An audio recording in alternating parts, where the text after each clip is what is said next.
That sound you're hearing is Rachel's response to me saying I'd rather not watch the new Ahsoka trailer live on the pod. It's okay. Do you have a response to that? No.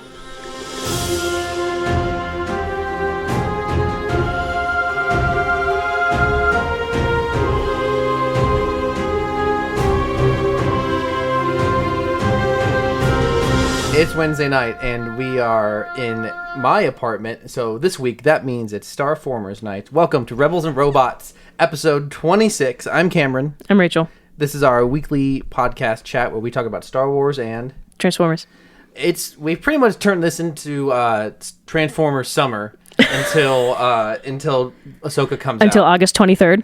Exactly, because this week we are talking about the second live-action film.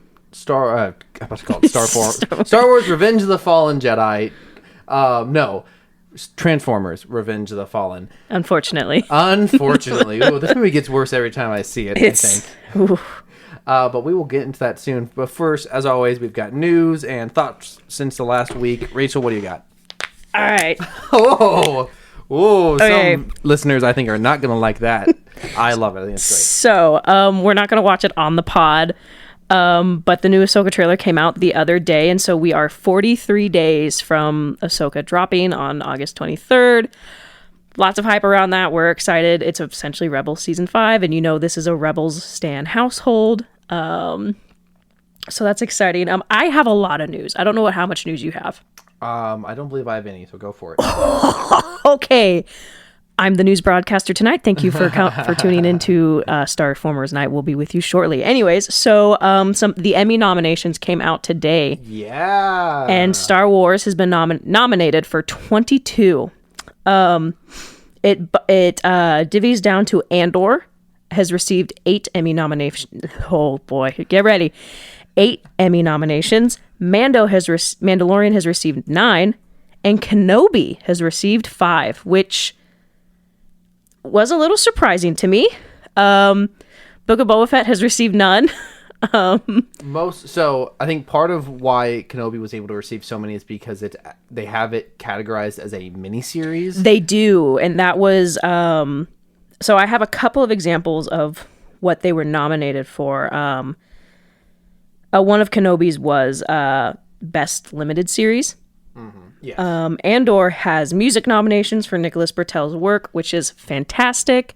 I listen to that soundtrack all the time at work. It's amazing. Mandalorian was nominated for, they're nominated for a bunch, but these are just a few. The stunts in Mandalorian were nominated.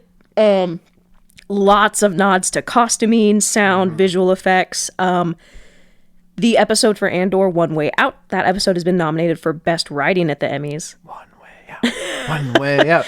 One way out. Anyways. And Andor is also up for Best Drama. And it's alongside some heavy hitters. House of the Dragon. Better Call Saul.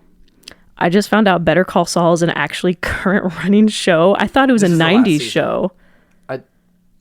Better Call Saul. Yeah. Wait, do you mean by like the setting or when it came out? Legitimately when it came out. Better Call Saul is a spin-off of Breaking Bad. Yeah, I thought it came out before Breaking Bad. So you thought Better Call Saul was the original show and well, Breaking yes, Bad was because a spin-off. I feel like every clip I've seen just has really poor quality. So I just assumed That's wild. It was like a 90s show because of the camera. Anyways, it's alongside Last of Us, Succession, and like a whole list. Andor's also nominated for Outstanding Drama Series. I think this is really funny. Pedro Pascal has 3 nominations as the characters he's played this year, none of which are for The Mandalorian. So is it 3 nominations just for 3 different shows? What are the others? So obviously you've got The Last of Us. Oh gosh. Not really. If you don't have it up, it's not that big a deal. No, I'm going to look it up. I just didn't know he was in anything else other than The Mandalorian. He is. So yeah, it's his first 3 Emmy nominations, and so okay. So lead actor in a drama series in The Last of Us, a nomination for outstanding guest actor in comedy series from a Saturday Night Live appearance And then my son does not have ADHD. He just likes to jump. And then he also, for his narration on CNN's Patagonia, Life on the Edge of the World, which is a documentary series. I just find it really kind of funny, probably because I just have very low doubts that he was actually on the set of The Mandalorian. I think it's been confirmed that he was never there. I think, yeah, we made the joke that he probably just recorded all of his lines in the Notes app for Jon Favreau in his Last of Us trailer. They've also been releasing some... I have to like keep my phone up because Cameron's going to screen snipe my notes from the way we're sitting tonight. So they've been releasing some Rise of the Beast deleted scenes. Okay. Which have actually been really kind of interesting. There's a really nice moment between Airazor and Elena, which is kind of cute. Oh, interesting. I have it. Do you want to see it? Sure. Let's fire it up. All right. But you don't understand. Sorry. There's an option to open TikTok on mute now? That's really nice. So, this is not the best format because it's an IMAX shot in TikTok form, but What is this symbol? It is the maximal crest. Now, it is all that I have left of my people. Unfinished CGI is hilarious. It's beautiful. And, well, the whole thing is working for you. You should have seen me 2,000 years ago. Oh, yeah? What you was doing? Turning robot heads? Maybe. and then it goes into the scene. But I don't know. It's we stan Airazor in this house, or I do. We just really like. I like her. She definitely was the best character in this new movie. But yeah, man, that for me that highlights further how that actress's performance was a weaker part of the film, and I can definitely see why they cut that scene out. I just think Optimus in the background. Chilling. The unfinished so CGI looks like the it's a callback to the Rise of the Beast cartoon from the 90s that this movie is slightly based on. Or Beast Wars. Yeah. I just think I don't know. It's kind of I don't know. I've seen some interesting deleted scenes, but there's just so many good shots in Rise of the Beast where Optimus is just lurking in the background and not doing anything. Very good. Some more Star Wars news. Supposedly, allegedly, Respawn has started development on its sequel to Star Wars Jedi Survivor. So, allegedly, they're working on the third in the installment. So, okay, I'll take it. This is a little more lore. Ahsoka takes place at the same time as The Mandalorian Season 3. I think we'd already talked about that. Maybe. But, yeah, that's interesting. Or I think we knew it was going to tie up. Or no, that's the movie that's going to come out in between. So it's probably going to lead out to the movie. Anyways, I asked you earlier if you'd seen the Aristocats. Yes. We always like to look up voice actors and where they cross over. So if you are curious... Scatman Crothers was the voice of Jazz, and he's in... Of course he is. He plays Scat Cat in the Aristocats. Wow. Why... How'd you come across this information? I came across it in TikTok, I'm not going to lie. And then I realized it, and it all made sense, Cameron. What was the TikTok about? Was it like just It's about the song Everybody Wants to Be a Cat. And then... Someone just animated it. With the Transformers. I don't that's hilarious. know. I want to see that. Oh, gosh. You got to find that. That's great. Oh, man. So okay. it's the Transformers singing a song from the Aristocats. Like, kind of. Someone, like, edited... it was like part of it was an audio from Stranger Things. Cameron's gonna make me look through my recently bring viewed. It next week. Bring it next week if you can find it. This sounds interesting to me. Sorry. So we are just a little bit of meta observation. We are this is the first time we were recording at my new apartment, and we are in my guest bedroom because it was the most enclosed space. I'm trying to reduce echo. Like animals. All of our equipment is stacked on 3 different TV dinner trays, and 2 of them are next to each other and they're against the bed, so they're pretty stable. But the third one on the edge, I told you my laptop is very wobbly. So if you, I found it. Oh, you found it? Okay. I found it. It didn't take very long. It was like 6 videos down. What are you even looking for? Madonna, Blondie, Bowie, Beatles, music! We need music! This is music! It's cute. This is great. It's so cute. Oh, it's this song. Yeah. Oh, this is phenomenal. Oh, this is brilliant. It's so cute. So it's all hand drawn, and it's very cute. It's very like animatic style. It's yeah. cute. It was Jazz singing, quote unquote, singing the "Everyone Wants to Be a Cat." That is Yeah, that's awesome. I love that. Anyways, I'm very fond. That's very I'm creative. very fond of that film. My mom, who listens to our podcast, will vouch for me that I am very fond of that film. We just need to have your mom send in a voice message. We'll put it right here of her No. saying, "Yeah, she is." We just call her up. Wait, no, it's too late for that. It's only 9 p.m. She's already in bed. My parents go to bed early. Well, Man, look, Rachel's mom, I have not intended to turn this podcast into slander against you. I'm sorry. I'm just a little surprised. if we'd started an hour ago, I probably would have called her, and then she probably would have been confused and probably been like, "Are you?" I normally text if they're available to call. She probably would have thought there was something bad going on, or she probably would have been, "Aren't you supposed to be podcasting?" Yeah, there is something bad going on. We watched Revenge of the Fallen.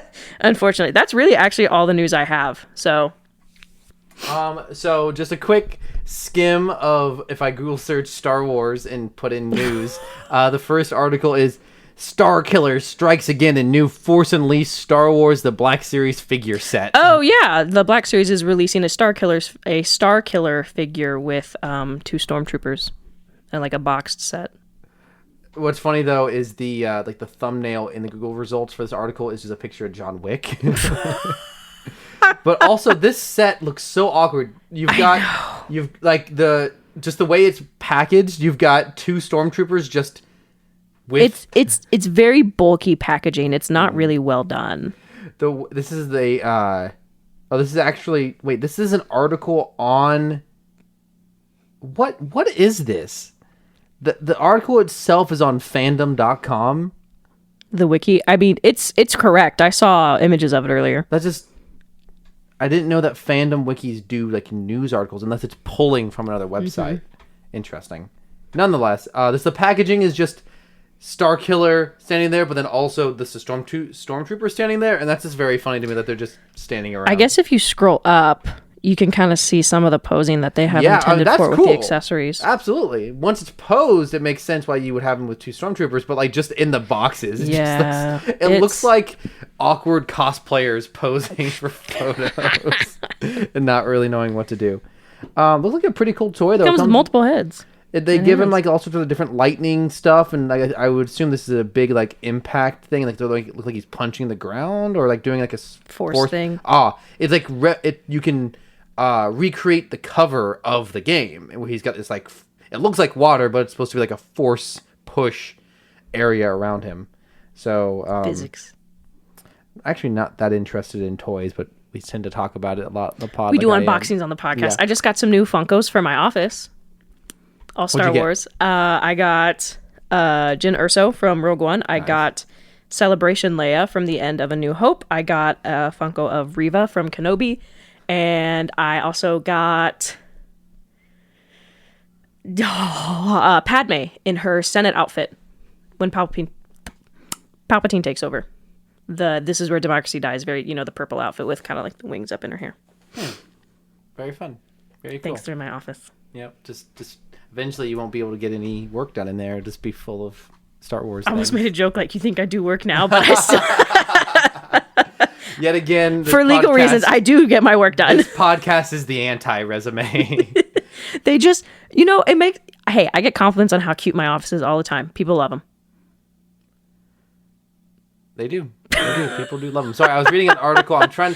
It's hard to decipher whether an article headline is just clickbait or if it somehow has some legitimacy to it. Oh, so right now Rachel's pointing to my power strip on the power wall. Strip I've ever seen. It's just R2-D2 coming out of the wall, and you plug. He's both got normal plugs, but also USB plugs in him. Yeah, that was one of the first things I bought when I moved out of my parents' house and got to college. Like, oh, this is cool. Nice. It actually is not the most efficient because it's really loose. So I don't really use it. We're in my guest bedroom now, but I used to have it in my main bedroom, and it would constantly unplug. So I have a like classic alarm clock, like a digital alarm clock, and I'd have to reset the numbers all the time on the alarm Yikes. clock. And things would sometimes charge in it, sometimes not. It was just as reliable as R2 in the original trilogy. I'm gonna read out bits of this article and see if there's anything here. I've never heard of this website, Inside the Magic. It says Star Wars will temporarily replace Grogu next year amid character's uncertain future. So I think the uncertain future part makes sense now that I think about it because of how Mandalorian Season 3 ended with seemingly a happy ending for the characters. But what does that mean, replace?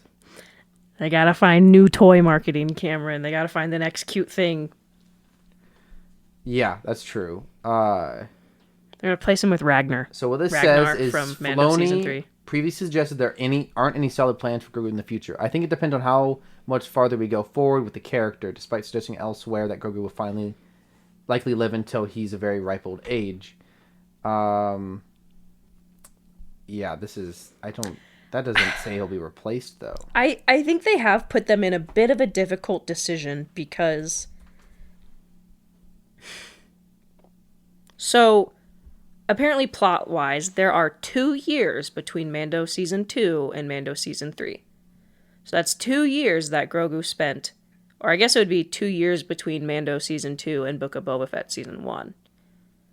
I think they've almost written themselves into a dead end in a way because we don't get to see or really have too much of Grogu with Luke. And there's not a whole... if there's 2 years between them, Luke didn't really teach him a whole lot. Yeah, I agree. So what this article is... I think this article is totally just making stuff up. Because what it says, at least as far as the replace part, it's postulating that Nyx, which is the little oxalotl creature from the upcoming video game, will be the new cute character. You know what I'm talking about? Yeah, I know what you're talking about. There is nowhere is like no one has said this. Grogu is the crown prince of Star Wars marketing. They can't knock him down. Yeah. So this is a BS article. I think, I don't know. I think it's just going to be a situation of they're going to have to try. So they have saved Grogu from being killed by Kylo Ren. But now it's kind of like, okay, so what do we do with him? Because if Luke was still technically considered the last Jedi, I mean, okay, we know there are multiple Jedi at the time of the Last Jedi. They are most likely still around. They're Force sensitive out there. But like they said, with Grogu living for so long, they're gonna have to figure out what to do with him. If they don't want to kill him. Maybe they're gonna reset the canon. Maybe Kathleen Kennedy is getting fired. Maybe I don't know why Donald Trump is really interested in Star Wars, but wow, Donald Trump on our podcast. Kidding. Thank you for bringing me on the pod. I'm the best podcast that's ever lived. Wow, first the Alex Jones reference, and now a Trump reference. Oh, yikes. But, well, I mean, unless... here's my prediction for that Filoni movie. Okay. So the Filoni movie set between 6 and 7 is supposed to bring, it's supposed to tie it all together. Tie it all together, set up for that sequel trilogy. Mm-hmm. Hypothesis, they just kill Grogu. They just kill him. Ooh, they just kill him. I mean, that would be... That's when everyone decides the First Order is bad. I mean, that would be a great way to make Thrawn like a true villain. Is like have him kill. Oh my gosh! Like I don't like how much. Maybe Ezra takes Grogu because he dipped with Luke. Yoink. Mine. He was a street rat. Padawan. He was a thief to begin with. Padawan acquired. So to move on, I had an idea for a quick discussion that a question that popped in my head that I thought would be kind of interesting. So with the recent release of the Indiana Jones movie, that is doing what a lot of series are doing, which is bringing back old actors for one last run as their famous character. Obviously, Star Wars has already done this with the sequel trilogy, doing that for Han, Leia, and Luke. But in however many years down the road, depending on the actor. How many can we get to 100 years of Star Wars? I mean, we'll almost certainly. Yeah. Hopefully we'll be around for it. What actor, like, what is one or two actors you'd really love to see come back when they're older and replay their Star Wars character? Oh man. I mean, this one, Heck. I think a really obvious one, but like, and we've already been blessed by having Ian McGregor return as Kenobi, but it's getting him to legitimately do old man Obi-Wan, like with whatever movie they do in 20 years from now, have him legitimately show up as Force Ghost Obi-Wan, doing Alec Guinness Obi-Wan, like looking like him, actually being old. That just would be a cool way to just finally bring Obi-Wan's character to a conclusion. Do you think they can get away with Eric Aldrich? No, that's that's not the right name. So the actor who plays young Han Solo, Aldrin Ehrenreich. Aldrin Ehrenreich. I was close. Aldrin Ehrenreich. Yeah.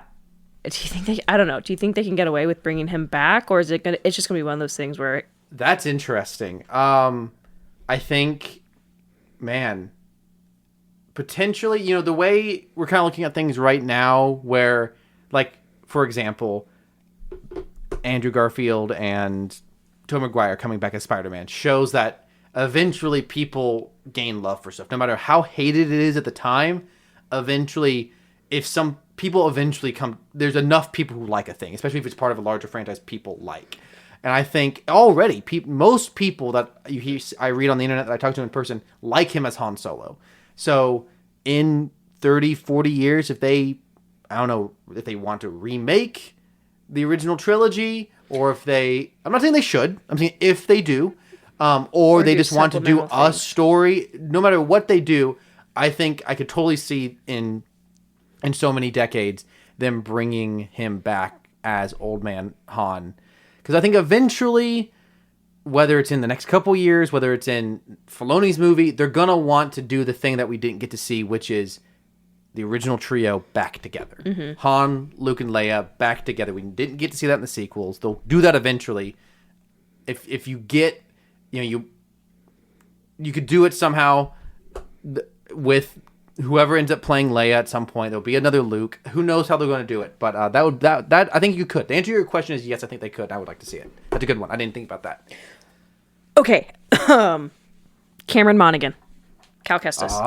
That's interesting. I just want to see him in live action. Yes, he's floating around. He's menacing the Empire before the Ghost Crew was. That is interesting. He was the blueprint.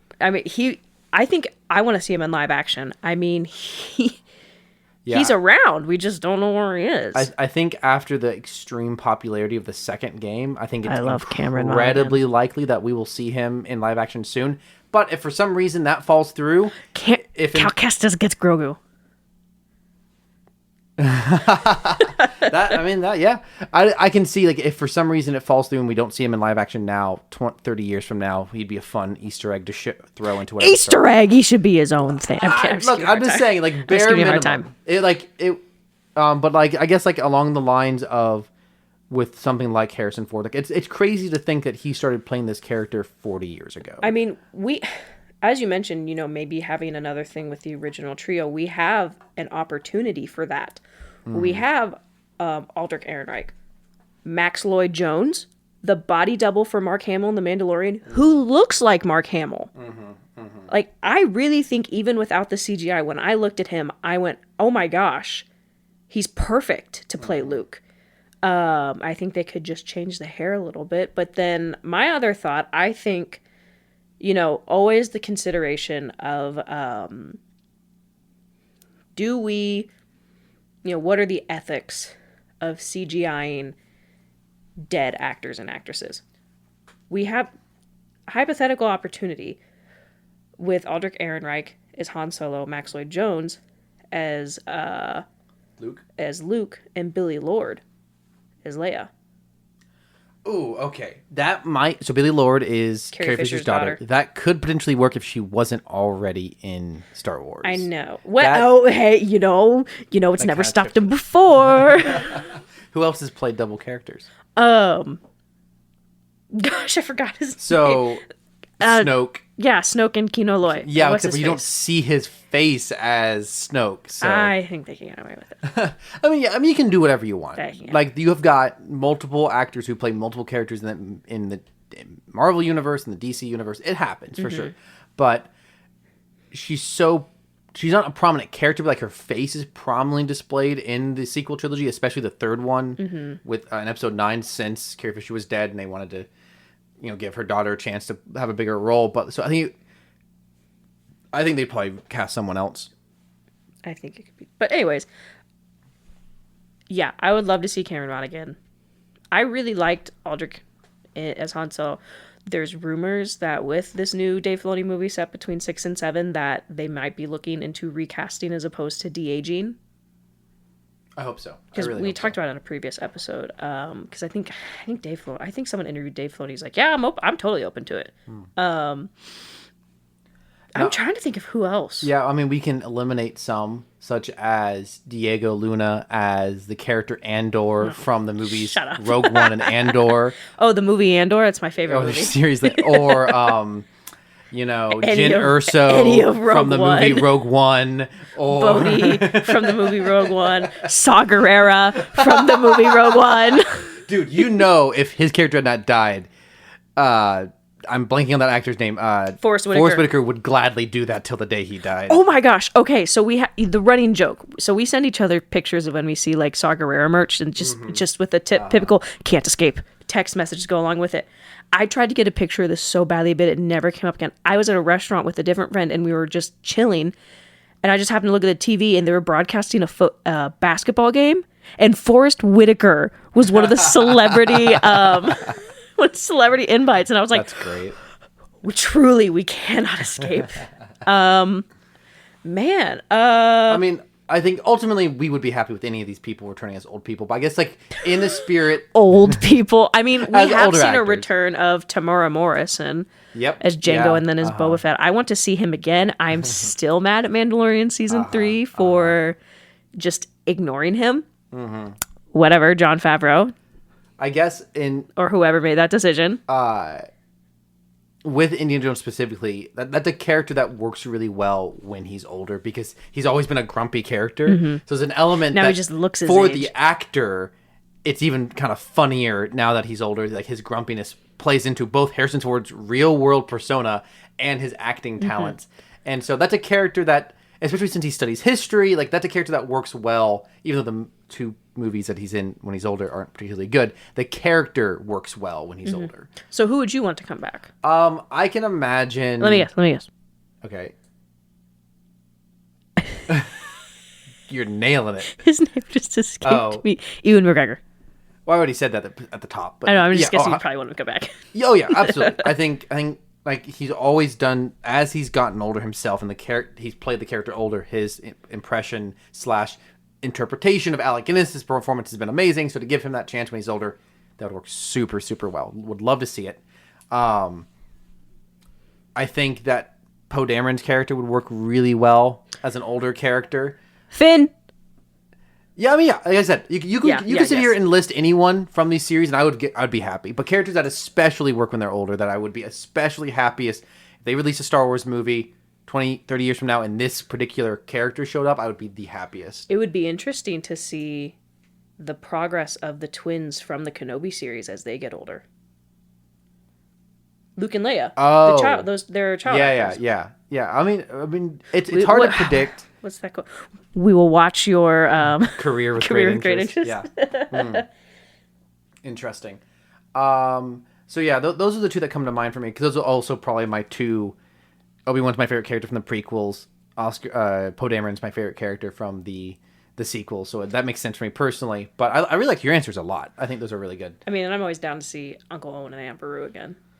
Oh yeah, Jude yeah. Law and Not Jude Law. no, not you're right. Jude Law not is Jude going to be in Star Wars and Skeleton Crew, but shoot.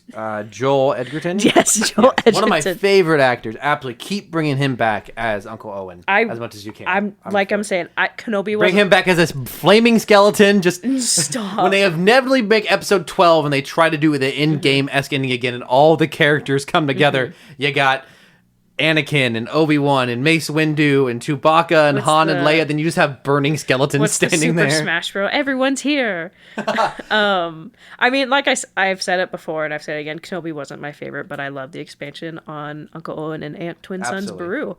I think it was just a nice touch of them considering really the only time we see them is in New Hope when they give Luke a hard time. Oh, man. Now I'm thinking about live action Rebel characters since they're about to turn live action. Don't get my hopes up. Man, don't get my hopes up, Cameron. If so, we don't know if whoever plays Ezra does a good job. If we got to see him as an old man, Ezra. Yeah, that would be cool. That'd be really cool. He's been cast. Yeah, I can't remember who it is, though. We're really bad at names. It's not that we don't care. It's just we're bad at names. I think I've never seen him in anything before. No, this is new for him, which I'm super excited for. He's played by not Aladdin. Yeah. Amon as Fondi. Yeah. So it's also just a quick I feel like there's that first trailer for Ahsoka made me feel like there's something on the wing. There's something on the wing. No, wow, what a reference! Dang. There's some sort of twist in Ahsoka. I think this feels very mysterious. I think there's a chance that Ezra's not alive. Stop that! I know. I hate. Stop that! I want to see him. Take that back. Like, obviously, we'll see him in. We've already seen him in hologram, so we know why there's a live action. I can't. I think, from Incredibles, I can't. I'm not strong enough. So my point is, in this conversation about seeing him as an old man, he might not be alive, so we might not get that chance. Stop that! So. Don't say that to me. I could be totally wrong about that. You better be. But I also suspected that it was possible that Thrawn was somehow still, at least not back yet. But he wasn't back yet necessarily in Mando season 3. Yes, or he didn't just return, but they mentioned that they name dropped him to get everyone ready for Ahsoka. They teased him in the trailer, but apparently they've shown him in the new trailer, which I'm choosing not to watch as per the intro of this episode. But anyways, so that's one that could. So anyone, pretty, old Freddie Prinze Jr. as Kanan, even as a Force ghost. Old Callus. I think, I always go back and forth on fan service. Fan service itself is not good or bad. It's how you use it. It's a tool. I do think they kind of missed something by having not exploiting the potential of Force ghosts at the end of Rise of Skywalker in some way. The voices are cool. I love the voices. It's subtle. It's to the point. It's not too much. But also, want to see Obi-Wan. I want to see Yoda. I want to see Anakin. I want to see all the other... But also, they're not... Kanan shouldn't be a Force ghost anyway, so... He's a wolf. Yeah. Hear me out. Old Callus. Oh. You see, but you gotta get... But see, I'm talking more actors than characters, which is not too different, but, we don't have a live-action Callus. I would... But do you know... Okay. Give me David Oyelowo as live-action Callus. I do not care if he's black. Just do it. It doesn't matter. As long as it's not Chris Evans. I saw a Twitter thread where someone said, "We, the Star Wars fandom, want Chris Evans as live-action Callus," and all the comments were, "No, we do not." Chris Evans is fine. He's whatever. I think he would be a terrible choice for him. Yeah, absolutely. I think terrible. Nikolaj Coster-Waldau, I don't know how to pronounce his name, the guy who plays Jaime Lannister in Game of Thrones, would be a stellar choice for him. What's his name? Nikolaj, NikoLaj. Niko. Coster. What? Coster. Dash. Waldeau. Wow. You're welcome. I just kind of got 75% of the letters. Oh yeah. Okay. Okay. Yeah, he would nail it. He would nail it. Show me what image. Yeah. Okay, that's him a little younger, but if you look at him a little older, kind of with the long hair. Like, Yeah, oh yeah, Like- yeah, he would kill it. a perfect man. He's, Oh, he's not yeah, perfect. That's like exactly See- callous hair right there. I know. Is that from Game of Thrones? Yeah, that's Yeah, from oh. early Game of Thrones. Yeah, he would kill it. People are like Chris Evans. No, him. that is my cast, and also, I feel like I would recognize him as, oh yeah, that's Jaime Lannister, but I'm not going to recognize him in the same way every time I would see Chris Evans in a scene. Yeah, absolutely. Chris Evans is almost, I won't say too big, but it's just, I think You mean famous? Yes, Yeah. too famous. Yeah. It's just kind of, it's like if they put Tom Holland in Star Wars. It's too recognizable. Yeah. Oh, absolutely. So- But you know what, Jude Law. I guess Jude Law's not as famous now as he used to be, but Jude Law's a major actor. You mean Joel Edgerton? No, Jude Law. Oh, okay. Okay, this time I mean Jude Law, who's going to be in Skeleton Crew. Yes. He's probably Well, one of the most consider- famous people they're putting in a Star Wars thing. Like, can you think of someone more famous? Like, who are some we have gone way off the rails, but I'm having fun. We're going to break this into a 2-part episode. I'm We're having breaking fun this just into kind of- 2-part episode. We're not recording next week. so Spoilers. this is- You can record with Athena. I don't think she would let me hold her the way she lets you hold her. Just take over, hold her up to the mic. This special message from our supervisor and editor. Wow. She's gonna edit all of this out, I think. Who are famous people in new Star Wars? So we've got I'm so bad with names. He's in Andor. He's the art collector. Like Stellan Skarsgård. Sorry. Pretty famous, recognizable, but I think your average person doesn't really like. He's kind of one of those guys. I actually just watched Deep Blue Sea the other night.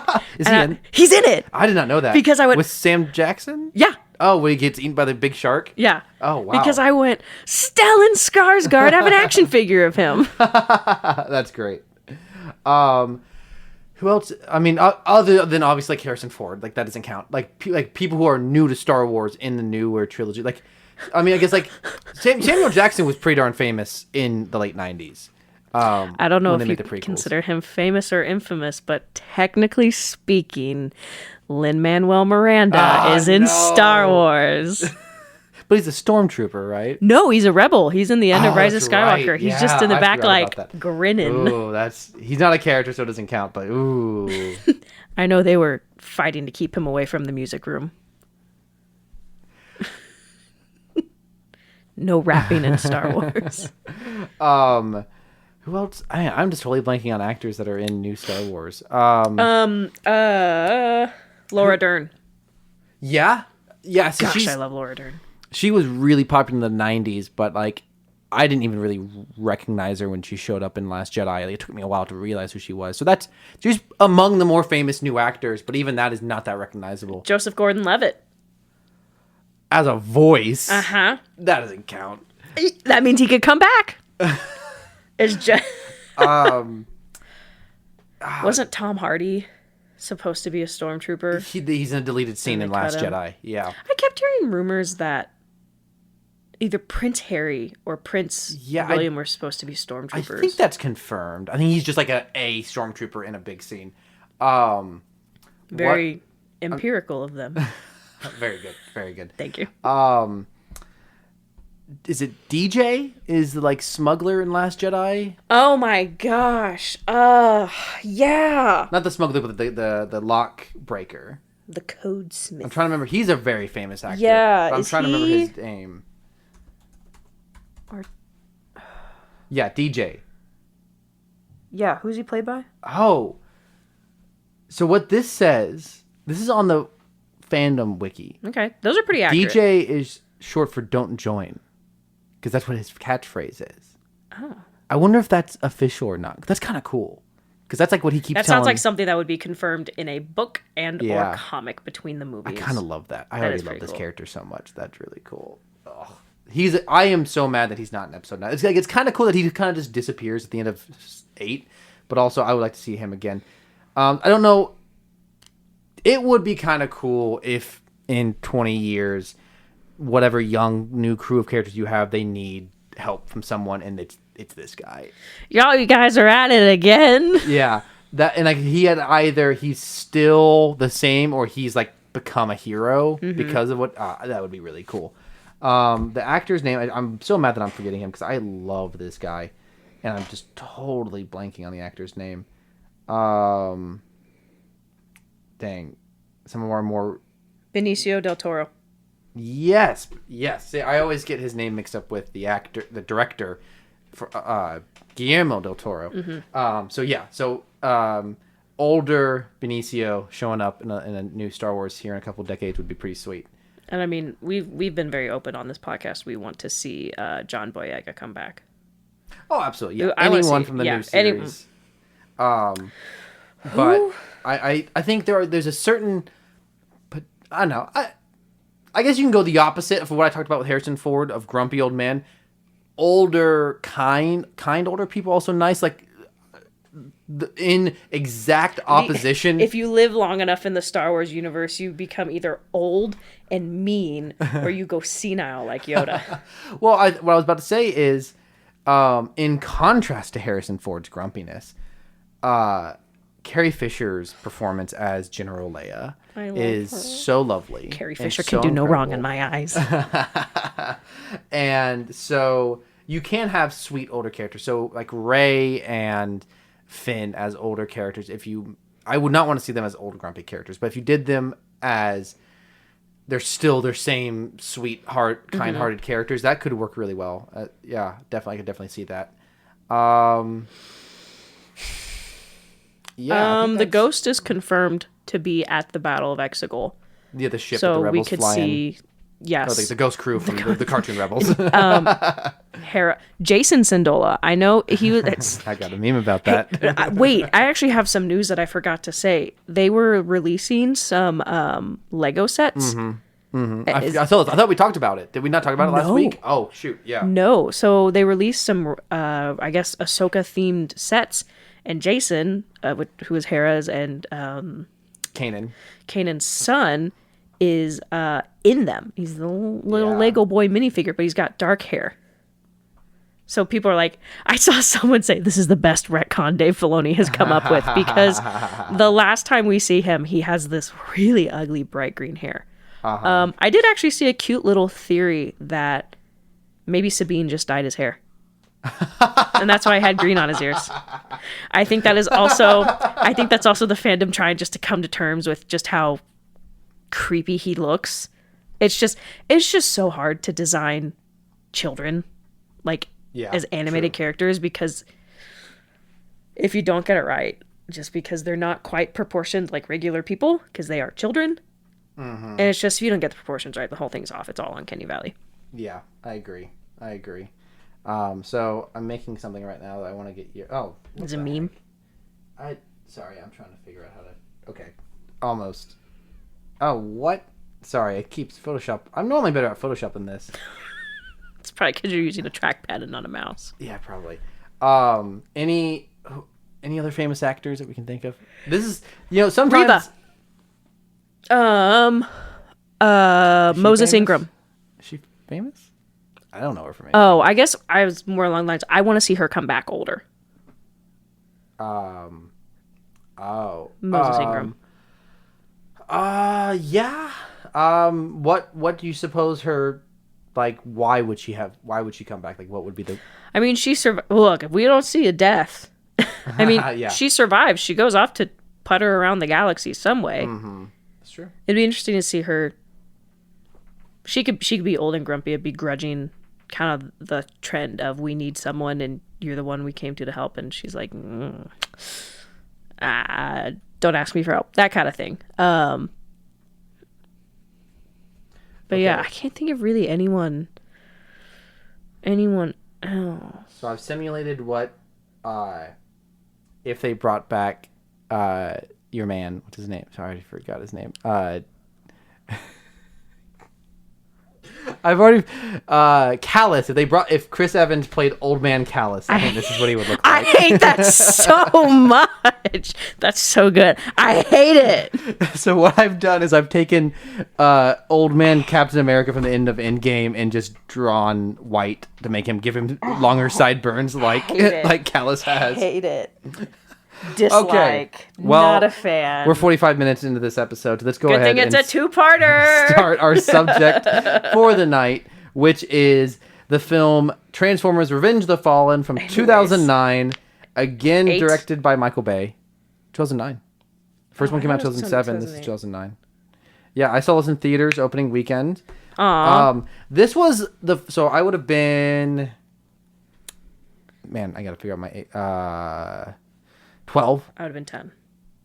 Yeah, okay, so I've been 12, about to turn 13, and this is kind of the first time I realized critics hate these movies, specifically this one.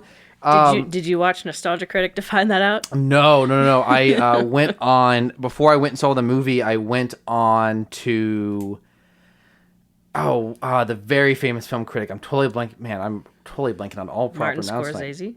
He's a director. He critiques films. Man, I don't have to Google search famous film Nostalgia critic. No, not Nostalgia Critic. Stop that. Wait, who is the guy? Roger Ebert. Dang it. I went on Roger Ebert's website looking for a way review. back in the day. And I couldn't find it, so I searched it. And the review came up, and it was like a 1-paragraph review, and it was 1 star. And I was like, surely this is wrong. These movies are amazing. I love the first Transformers movie. Surely this is wrong. And even at the time, I was like, this is amazing. Like, as a 12-year-old, I was all in on this movie. In retrospect, Do you have it pulled up? I think 1 star is very kind. Generous. The review, I can try to find it. Yeah. Roger Ebert. Robert Ebert. Website. Revenge of the Fallen. Let's see. Is this it? This is much longer than 1 paragraph. Let's read the headline. Revenge of the Fallen. All right, if you're thinking Michael Bay. It's a terrible headline. Are you sure this is the one you read? It's 1 star. Transformers: Revenge It of the doesn't Fallen is take a much. horrible experience of unbearable length, briefly punctuated by 3 or 4 amusing moments. One of these involves a dog-like robot humping the leg of the heroine. Such are the meager joys. If you want to save yourself the ticket price, go into the kitchen, cue up a male choir singing the music of hell, and get a kid to start banging pots and pans together. Then close your eyes and use your imagination. Dang. The plot is incomprehensible. Sorry, I totally messed up that word. The plot is incomprehensible. The dialogue of the Autobots, copyright, Decepticons, copyright, and other bots, copyright, is meaningless word flap. Their accents are Brooklynese, British, and hip-hop, as befits erased from the distant stars. Their appearances look like junkyard throw-up. They are dumb as a rock, and they share the film with human characters who are much more interesting, and that is very faint praise indeed. Now that's an interesting take. I mean, I don't think it's untrue. The robots are barely characters in this movie. Oh, I mean, yeah. So the saying, that's what he said. No, it's I'm faint just praise. saying that the fact that the human character is more interesting. Yeah, because the robot characters are barely characters. So the human characters being better is pretty bad. Faint praise. They're Pretty barely bad characters. for a movie called The Transformers. Maybe you can explain this reference to me. I don't get it.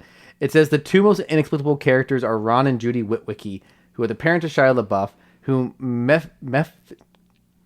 Mephistopheles threw into the deal. Mephistopheles? Hold on. Mephistopheles. Mephistopheles? Oh my god. Like from Cats? Let's do a quick Google. This is, man, we are really padding for time on this episode. Associated with the Faust legend of an ambitious scholar based on the historic, there's a legend Faust makes a deal with the devil at the price of his soul. Mephistopheles acts as the devil's agent. So it's just saying, yeah. So like, I guess he's saying like they made a deal with Mephistopheles to make this movie, and he's the one who threw these 2 characters. He's also a character from the Cats musical. Both are horrible. So we were going to do a similar... I don't know if you're going to keep reading, sorry. No, go ahead. We were going to do a similar thing where instead of kind of going through the whole synopsis, because that gets a little long, we're going to do our similar 3 good, 3 bad, and then the 3 confusing, weird, or like interest, I don't know, whatever. The 3 middle tier that we don't know how to like put it into good or bad. Which one should we start off with? So I think I'm going to just give myself 9 slots and I'm going to take probably one or two from the good and give it to the bad, because I don't know if I can come up with 3 good things about this I movie. struggled, Cameron. So if you don't want to do, you don't have to do 3 good things if you don't want to. I did come up with 3. Okay. How about you hit us with those? You know what? Actually, sorry. First, I just want to give, for anyone who hasn't seen the movie, I just want to give a very quick It's bad. plot summary. Pretty much, Shia LaBeouf's character Sam is going off to college, and he finds a shard of the Allspark, which was the big thing from the first movie that was able, I guess you would. It's not technically a MacGuffin, because technically a MacGuffin is the thing the characters are going after, and then when they find it, it's useless. It doesn't end up being useless because they use it to kill Megatron. And it does also create, so it gives life to technology, and a shard of it falls into, what we learn now is fell into Sam's jacket when he destroyed Megatron, and that then, like, It's still encodes a active. bunch of information into Sam's brain. The Decepticons learn this and come after him because it has some sort of guide. There's a bit of retconning, I think, going on here. Is there's not only was the Allspark able to give life, it also held all of Cybertronian history. They didn't think to back that stuff They up. don't have that up on a hard They drive didn't somewhere. back it up in the cloud. They didn't back. No one has this. How many information. terabytes of information do you think that is? For living robotic organisms, they are not very good at Don't this. they have a digital copy in stuff. their own heads? Do you think that would make sense? Do you think they could do you think it could be maybe stored in Cybertron itself? Maybe not a big cube that Probably. apparently gets lost really easily. I don't know. But somehow Megatron returns. Oh my god. And then they all go to Egypt because and also it turns out that the and then Optimus dies. yes, we'll Big probably important talk part. about Big that. important part. It turns out the primes back in the day, the first primes were traveling the universe, turning suns into energon. They don't use that for that's what they were doing, and they would not do it to any planet that had life. Well, there was one prime who became known as the Fallen, hated the humans for some reason and really wanted to destroy Earth. So the primes hid a key. They killed him, ganged up on him. Yep. Or they didn't successfully kill him because he's still alive. Yes, but not to their knowledge. Yeah. They destroyed. They defeated him. Yeah. And then hid the key on Earth. And this villain, the Fallen, has been waiting on one of the moons of Saturn for thousands of years until someone shows up and helps him, I guess. And so the Decepticons steal another piece of the spark, and they go resurrect Megatron from the depths. He goes and reports to the Fallen. The Fallen's like, go kill Optimus so that I can come back to Earth because I can only be defeated by a prime. They kill Optimus.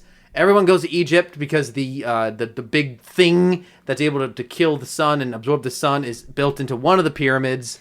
And Because of aliens. then we spend like an hour just standing around in the desert. There is a inexplicable amount of standing around the desert in this movie. I'll talk about that later.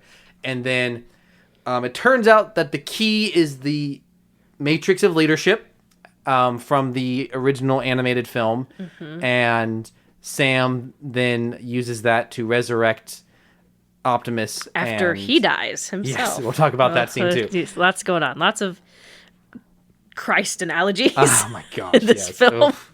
We will talk about that as well.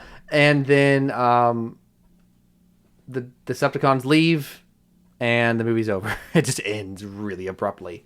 To give a little bit of context for this film, this movie was being developed during the 2007-2008 writer's strike, as well as it shows. Yeah, this movie, woof. You can tell the exact point of the screenplay when the writers quit, because the movie just comes to a dead stop. It is, because I think, when I think of this movie, I think of everything up until they get to Egypt, and then I just kind of lump all the Egypt stuff into like one climactic action scene. I just assume, oh yeah, the Egypt part is probably like 20 to 30 minutes, and it's the last act of the movie.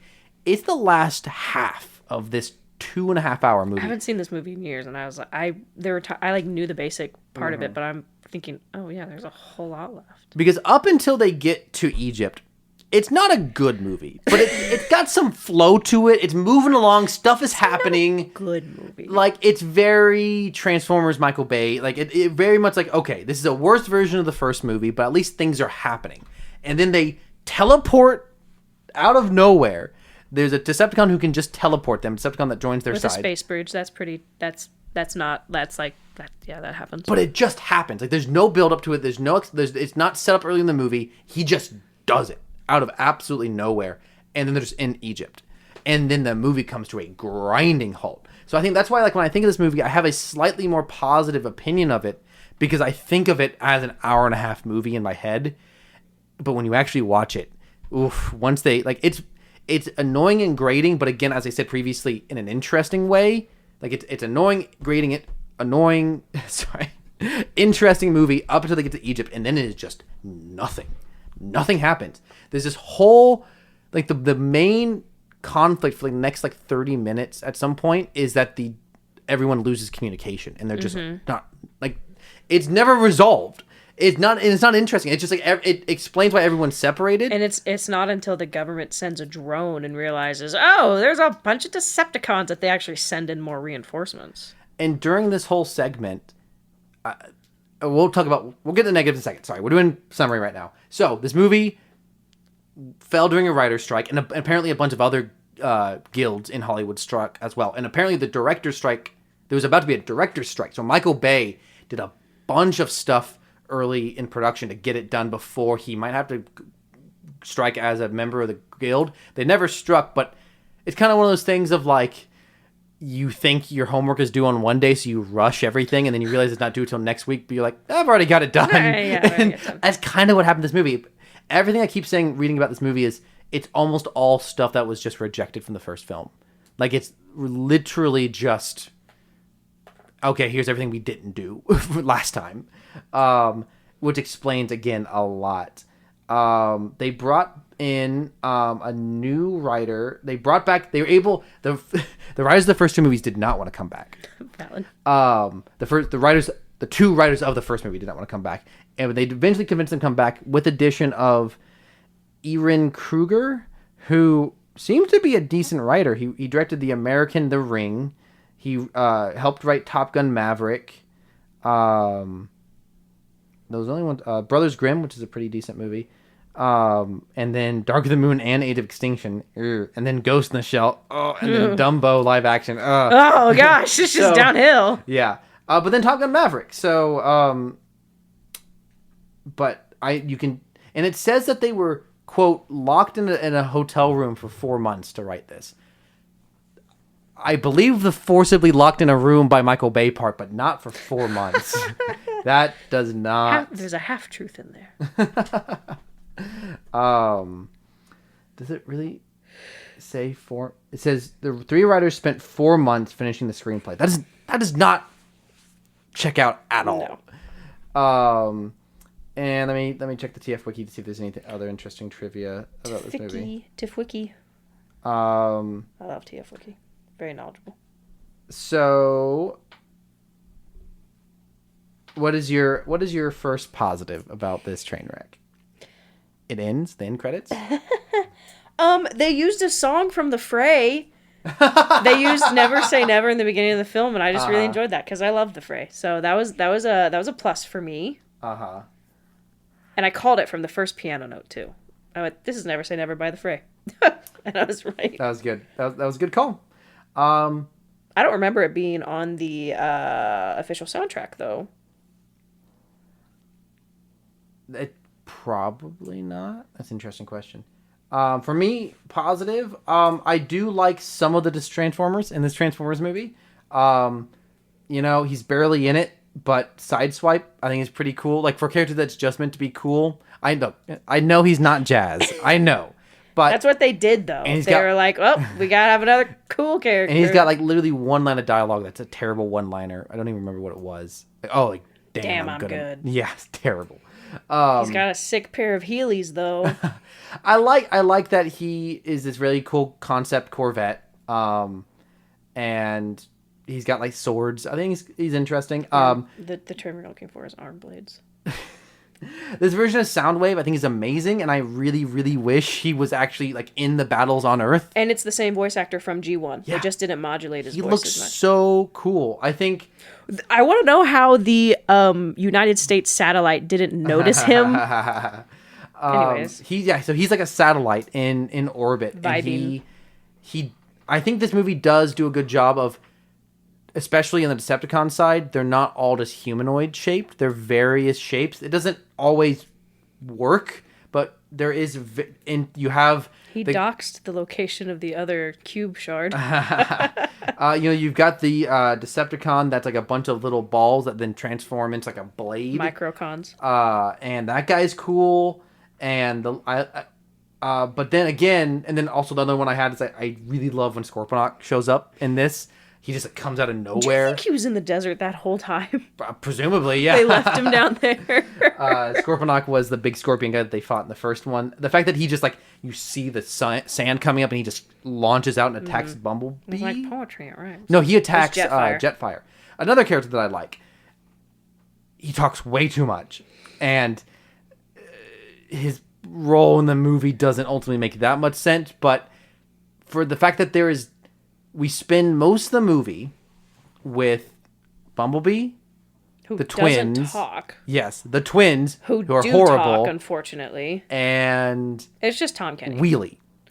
Who also talks. Who's also Tom Kenny. unfortunately. Those are your 4 primary Transformers for the bulk of this movie. Unfortunately. And they suck. Well, Bumblebee doesn't suck, but he doesn't really do anything in this movie. He's just there. So Jetfire, so in this movie, in the continued, so in the first film, they implanted Transformers into human history in very small ways. Well, in this sequel, they thought, let's go way farther. The Transformers have been on Earth since humanity and started. it gets worse throughout the series. There have been Transformers on Earth looking for this source of this like sun killer thing, and they've been Star Killer, you could say.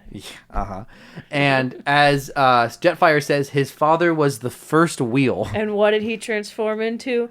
Nothing. But he did so with dignity and... I have That doesn't make any sense. Wouldn't he have just transformed into the wheel? I don't know. I'm just quoting the movie. I know. But wouldn't he have transformed into the wheel? I don't know. Wouldn't that have been his? I do not know how the descendant thing works in these films. But nonetheless, Jetfire has been on Earth for a while, and he was an old airplane and a Blackbird, I think. I think so, yeah. And he's been like deactive for like decades, presumably. Sleeping. And he's in what is supposed to be the Smithsonian Air and Space Museum, except for it's out in the middle of nowhere and looks nothing like the Air and Space Museum that's in the middle of Washington, D.C. I've been there. You've Same. been there? I've been there, yeah. That's... They would have been on the lawn. You can't just go And into also some of the worst security. There's like 3 security guards that they all gosh. take out very quickly. And then I think it's an Air Force museum, Them if I explain more. remember Yeah, correctly. that's exactly Also, what it the Enola Gay. and Enola Gay is there. That was a weird Let's do shot. quick Google search. That's the ship that dropped nuclear bombs over Japan, if I remember correctly. There's just a weird shot that's very specifically of the It is Enola the Gay. first aircraft to drop an atomic bomb. Oh my gosh, I was right. Okay. Good call. But let me figure out who played Jetfire. I think it was Mark Ryan. Just a second. IMDb has this is weirdly structured these days. Mark Ryan, yeah, who is also in Last Night. He's a World War I tank and lieutenant. Oh boy. And Age of Extinction, he's Lockdown. Is that who's Lockdown? Is he like the the bounty hunter? mercenary, yeah, the bounty hunter. Um, Dude's getting his paychecks for sure. was he? He's the voice of Bumblebee in the first Transformers. Oh He shoot, just that's plays cool. a different That makes character in sense. each movie. Seriously, he's in all the live action Transformers films, but he plays someone different every time. Well, so the original 5. He's not in the new 2. And not anything Star Wars related. Anyways, is he? He's got a weird acting career. Interesting. So I like Jetfire. He's an old British man. He was on one. He was part of one of my pluses too. I like his sacrifice. I don't know. It's just kind of like, oh, that's nice. That's very nice of him. Convenient for sure. It's bizarre because like there's a lot of things that happen in this movie that never happen again. I'm also scraping the bottom of the barrel for Yeah, I this, understand. so- But him, yeah, like they build him up as a likable character so that you kind of care when he sacrifices himself, but the sacrifice itself, again, comes out of nowhere. Very much. You have my axe and my body. Yeah, to clarify for listeners who haven't seen it, he like just falls apart and then turns into a jetpack for Optimus Prime to fight the Fallen at the end. They use his parts to... Which calls into question... the ethics. And then Optimus just discards it at the end like it's nothing. Yeah, that's fine. Optimus... So the Fallen can only be defeated by a Prime. But, like, I feel like anyone with a big jetpack with a big cannon on it could have probably taken out an old man like the Fallen. Like... anyways, do you have another positive? You had Jetfire. Is there another one you wanted to say? You know, as annoying as Sam's parents are, and, you know, as is almost as much, too much screen time that is allotted to them, towards the end, because the beginning when they're at the college is, I understand why Princeton didn't want it to be associated with the movie. I feel like towards the end of this second film, we do really see how much his parents care for him. We see, yeah, those actors sell it. That's what unnecessary I'm saying. and annoying as they are. Yes. The actors sell that they care about Sam. They feel like parents. Like, honestly, just like ignoring the first part when they get dumped out in Egypt. I think there's a very interesting point where Sam's dad is yelling at Sam. Like, his parents are like, do not come back for us. You and Michaela need, you know, there's like, they are trying to get him to save themselves. And you know what? As I'm watching this again, not to put too much thought into Revenge of the Fallen, because we sure know they didn't put too much thought into it at all. There's a very interesting moment where towards the end, when Sam is trying to get to Optimus to help revive him, Sam's dad is holding him back. And is saying, no, you need to stay with us. We're a family. We'll go out together. And his mom steps in, Judy, and like just kind of like stops her husband and is like, he needs to go. Which is an interesting turnaround from the beginning of the film, in which Judy didn't want to let Sam go because he was growing up and going to college. And she's kind of going through that. Her only child's going to go away and leave. And so there's just a little bit of an interesting character switch. Character development in one of these movies? Oh my gosh. But you know what? It was just kind of nice to see they care for him. And they sold it. Especially like when Sam is dead and his parents are trying to get to him and the army men won't let them through. They looked like desperate parents. Totally. So that was really all my good bits of this film. Jetfire was fine. The fray was cool. And you know what? I didn't mind Sam's parents toward the end. Turning around. It's up to me. One man alone. Oh, I forgot! How could you forget? Now, I'm sorry. He was our MVP for the first movie, but He's the only MVP in this film. I don't think he's as good in this movie. But this one little monologue is something I know Rachel loves. It's up to me. One man alone. Betrayed by the country he loves. Now its last hope in the final hour of need. Prepare to be driven like never before. One of my favorite... And the fact that he keeps trying to say it again, he keeps like throughout the rest of the action scene going, one man! One of my favorite trends on the internet is sometimes when people post about that scene, all the comments will just go, one man, and the response alone. It's just a funny trend. It's great. I love it. John Turturro, regardless of the terrible writing, is always going to be likable and enjoyable. So he's a hoot. Is he the live action MVP for this movie? Probably. I don't know if I have an MVP for this one. It's all kind of a crap show. I liked Michaela. Really? What about her? Because I think they do her really dirty in this movie. I think this movie... Well, no, I do think she's done dirty. I think she always has a lot more to give because Megan Fox is a pretty good character. But I don't know. I like her. Yeah, fair enough. Yeah. I got nothing against Megan Fox. I just don't think she's given she's actually given stuff to do in the first one. And while we talked about the last one, the cinematography is just showing that she's just eye candy. Unfortunately, the screenplay and the performance is showing that there's more there. There is really nothing going on. They threw all the emotion of that film into when Sam died. Absolutely, They put their whole acting careers into that. And And so I think that was probably my last one. I have one more positive. Oh, we get a PowerPoint in this one. We get there's a human government agent just chewing out Optimus Prime for saying that the Decepticons are only here to fight the Autobot, and Megatron just puts his finger all the way up in his face and goes, Megatron? Sorry, Optimus Prime. Oh, like a power space point, like the way they point. And you said PowerPoint, and I was like, I don't remember seeing Microsoft in this film. It is the classic Transformers PowerPoint that we love from G1. He does it right up in that guy's face, and it's awesome.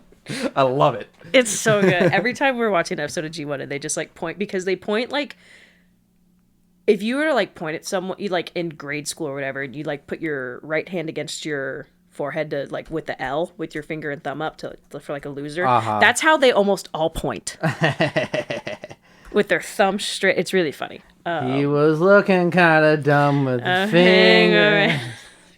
Okay, so we're going to cut in here. This will be the end of part 1 of our conversation of not Star Wars, but Transformers, Revenge of the Fallen. Things are going to just continue to get weirder as the night gets longer, so make sure to tune in next week.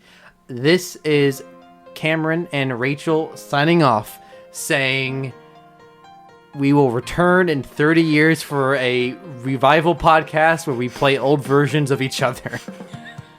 Good night, everyone. Good night, everyone.